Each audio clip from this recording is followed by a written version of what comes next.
What's up, guys? This is Jeff here. Today is Thursday, January 23rd, 2025. I hope everyone is having a great evening.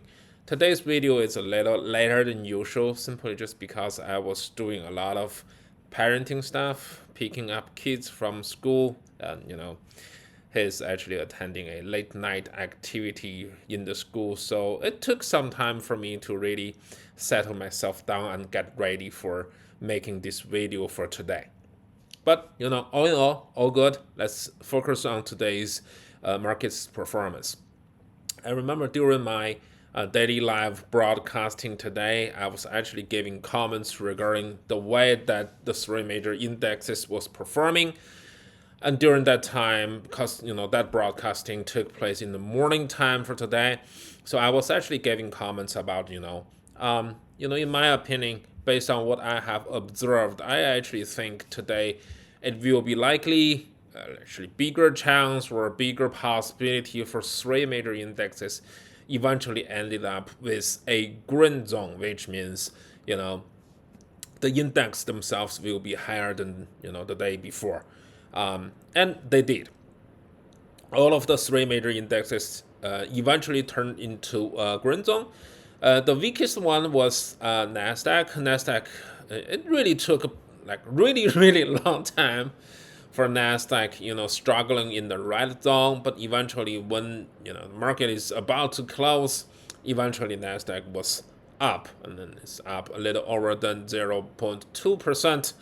The strongest one for today is, of course, Dow. Dow is actually up nearly 1%. So, if we connecting today's performance into the recent indexes bouncing up movements, you actually can see it's been the third consecutive days after Trump took the White House, became the new president of United States. I think this is something called market used their real movement, used their moving up as the direction to celebrate Trump's presidency, and basically showing there is a strong confidence from the investors as well as the companies from basically all of the industries have better confidence on Trump's administration than Biden. Wow, during the past 3 days, I think all of us have heard enough. Some comments, from Trump as the president. I guess if you like those comments, if you like those policy, you'll be cheering these policies, from your heart. But if you are someone like me, like taking kind of conservative approach, kind of worried about these kind of side effect of those monetary policies or economy policies, then you'll be a little concerned about taking aggressive approach, how that approach would eventually hurt specifically inflation, right?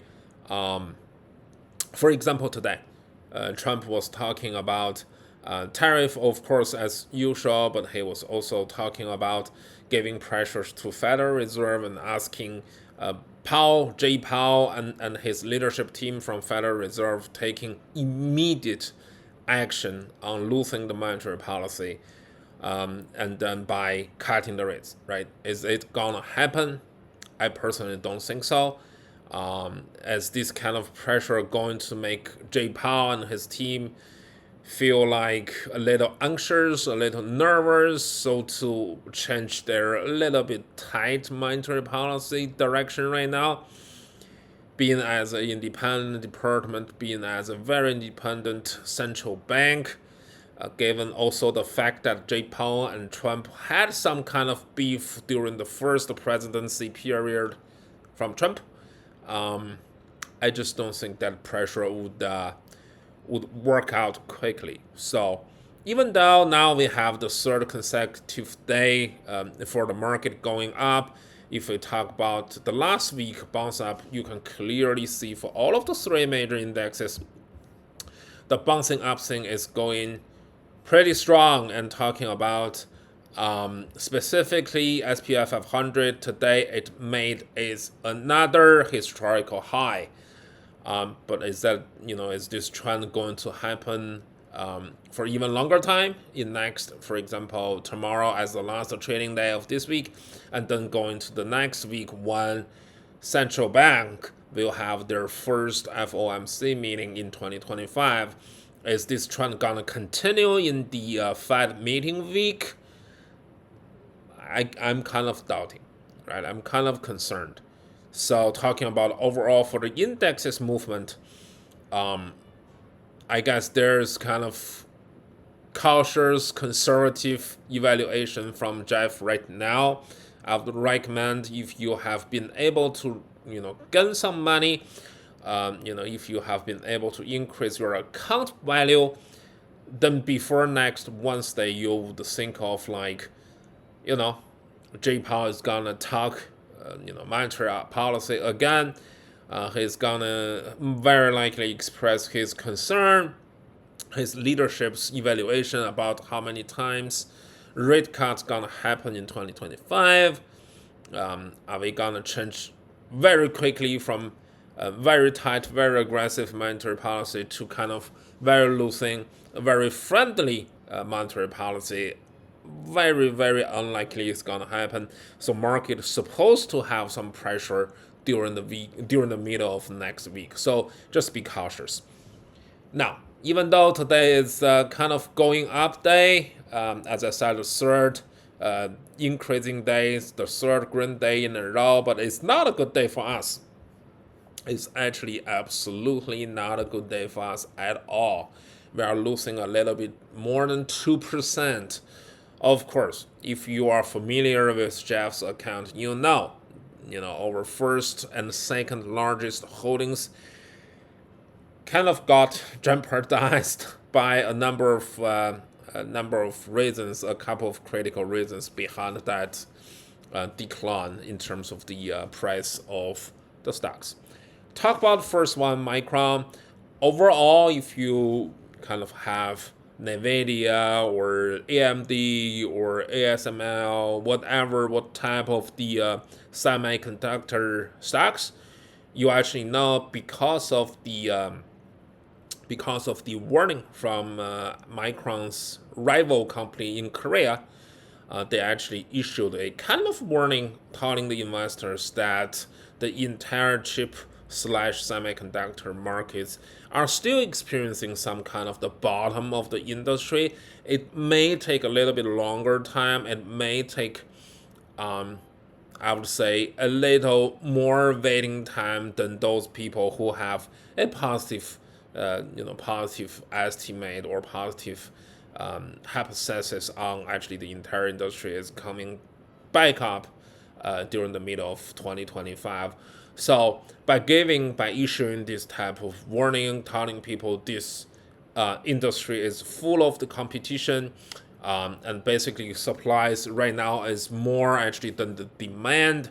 So the pressure of the oversupply gives actually lower price on every single unit of the chip conductor. And that Korean competitor, direct competitor to Micron, so because of that type of warning, or let's say evaluation, Micron's price takes a hit, right? I wouldn't say the pressure was very heavy, because if you look at today's movement of Micron's price, it doesn't really show us a clear sell off, or by hearing this negative evaluation of the industry. Many huge number of investors decided to actually sell their holdings, change it to the real money, and put the stake in the pocket and waiting for next buying opportunity. It doesn't happen that way, right? Specifically, if we look at the volume of the day, maybe it's a little more than the average daily trading volume, but it's not that significant. And by given a full trading day today, actually the price for Micron, I would say, is quite stable, right? It goes up and down a little bit, fluctuates a little bit, but overall the price change is very stable. And then if we compare the opening price and closing price, it's basically the same, right? So fully understand unexpected warning from industry competitor. But yeah, I mean, I think it just deserve more observations, and also given the recent significant trend of going up for Micron, I guess for now it's just okay to take that 4% down and get ready for tomorrow. And our second largest holding, of course, is one of my favorite industries. Have been talking about this one for a long time. American Airlines and overall airlines actually was jeopardized by the earning report from Americans, right? And the volume itself was high for today. The trend for the intraday performance, even though we call it stable or stabilized, but it was actually stabilized at a lower level, nearly 10% decline, right? Only positive take I would say is actually during the 10% range, right? Within this range, the price didn't really go even more down and didn't want to test, the beginning price of the positive forecasted change happened a month ago. It doesn't, the company or the price of this company's stock doesn't really have the intention to really return all of the profit after they issued the positive numbers 1 month ago, right? We did have nearly 10%. Right now it's 9% decline for the price. But overall, if we really look into the earning report for today, fabulous performance for last quarter, great great earning per share performance by beating the market expectations by a third. The challenge we take is actually the forecast. I was also talking about the way that we should interpret this earning report. American Airlines always took a little bit conservative approach when they released their financial figures, when they gave investors forecast about near future as well as the entire year. But often enough, they will change their forecast when it's half of the quarter has passed, or they have more tangible, concrete, finance operating performance at their hands, ready to disclose. They will change their forecast like just 1 month ago. So, it's okay for them to take, conservative approach and give us a little bit disappointed forecast for 2025 and the first quarter. But again, we have heard it many times from many airline companies basically saying 2025 is going to be a great year. Actually, as a matter of fact, it's going to be a greatest year in the industry. I guess it doesn't exclude American Airlines. And if we look at the price right now, the earning versus price ratio, so on and so forth, I guess the evaluation for this company, even though after a tremendous run in the past, like more than half a year, I guess we still have some room to expect this company's stock price can bounce back and go up again, right? So didn't really saw any, didn't want it to actually. If the price of American Airlines continues to go down, for example, if the price gets into somewhere between $15 and $16, I may consider to buy a little more, right? So, in any ways, we have our first and second largest holdings got hurt. So combining that, the loss from these two specific stocks, we have a little over than 2% decline. Right now, we have 153,700, a little over $700 in our account. We are up 3,700 by far. I guess it's still acceptable. Of course, need to put more attention about the recent run. As I mentioned, probably next week when FOMC meeting kind of comes in and closer, the market turn to a little bit more nervous and get more like sensitive about what's the Powell's speech gonna be look like, right? During that time, probably the market will take a hit and start to coming back, correcting its price. But nobody really can tell anybody about a clear direction at this moment, simply because there are so many ongoing, unknown future policies issued by the new administration, right? We don't know if Federal Reserve is going to be affected. We don't know if tariff will be increased as planned. We don't know if Mexico or Canada or more countries will turn their very aggressive reaction to the tariff policy and really give a hard time to Americans' inflation. So, again, every day we follow very closely to the market trend. We talk about specific new rules or new economy policies or new comments or like ideas from the pros. And also we every day review over account performance and talking about specific trading activities if it happens. So we do not have any trading activities for the day.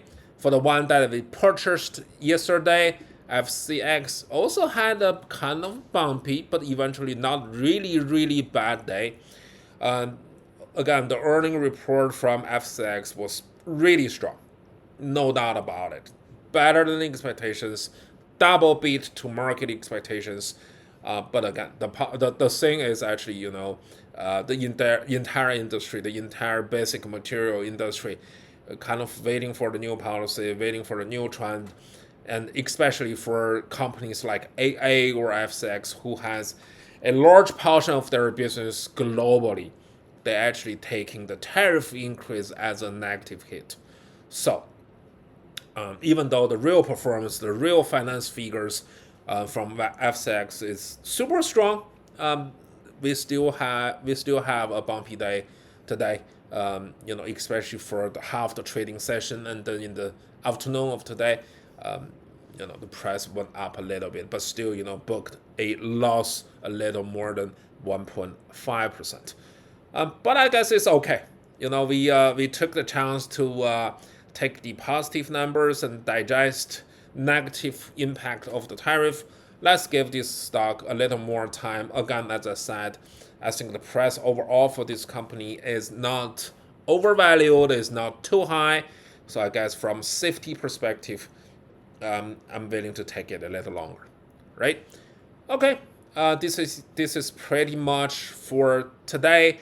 Thank you again for watching this video. If you have any recommendations or ideas, feel free to let me know by giving me your comments down below this video.